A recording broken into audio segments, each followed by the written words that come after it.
আমি যখন আইএলটিএস দিয়ে দেশের বাইরে আসব, তো তখন আমার স্পিকিং স্বভাবতই, আমি বাংলা মিডিয়াম স্কুলের স্টুডেন্ট, সো আমার speaking was not good enough.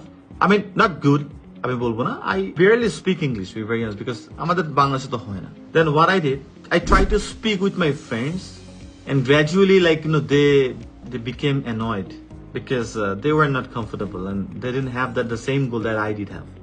So that is what I had to do. I changed my circle. First of all, I wanted to inspire them. ক্যানাডাতে আসো, চল দোস্ত ক্যানাডাতে যাই, দেখি ক্যানাডার কি অবস্থা। এটা দেখ, Canada is good country because the north American degree এটা খুবই ভ্যালুয়েবল, সিটিজেনশিপ তাড়াতাড়ি পাওয়া যায়, জাস্ট ইনটু হিরোইক একটা ক্যারেক্টার, হিরোইক একটা লিডার, একটা বডি। সো আমি কি করলাম, তখন দেখলাম যে আমাদের বন্ধু বান্ধব যারা আছে কেউ তো আমার সাথে ইংলিশ করতে কথা বলছে না, তাহলে কি করা যায়। আমি কি করেছি আমি বলি, আমি তাদেরকে ইন্সপায়ার করা শুরু করলাম কয়েকজনকে। দেখি যে ইন্সপায়ার করার পর 2-3 দিন বলে, কিন্তু ওই যে আমার যে গোলটা ছিল, আমাকে যেতে হবে ক্যানাডিয়ান একটা ডিগ্রি আমাকে নিতেই হবে, কারণ আমার মাস্টার্স করতে হবে ওইখান থেকে, আমার নর্থ আমেরিকান ডিগ্রি লাগবে। I didn't find really.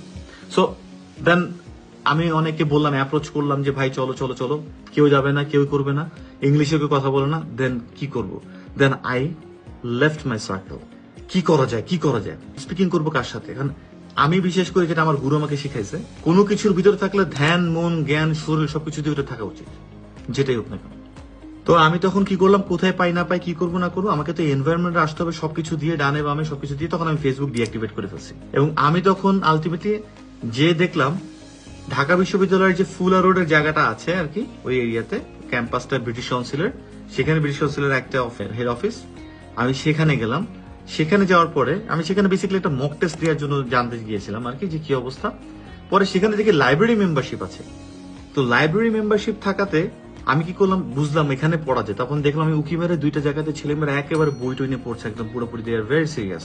আমি ভাবলাম যে ওকে, এইটাই তো আমার জায়গা, তাহলে এখানে তো আমার এরাই তো আমার ভাই ব্রাদার, এরাই আমার ভাই ব্রাদার। আমি আমাদের আইএস এর ব্যাচের সবাইকে বলি, তোমরা যে গ্রুপ করে দিচ্ছি এরাই তোমাদের ভাই ব্রাদার, কারণ এদের আর তোমার গোল সেম। অন্য কোনো গোলের জায়গায় যেও না।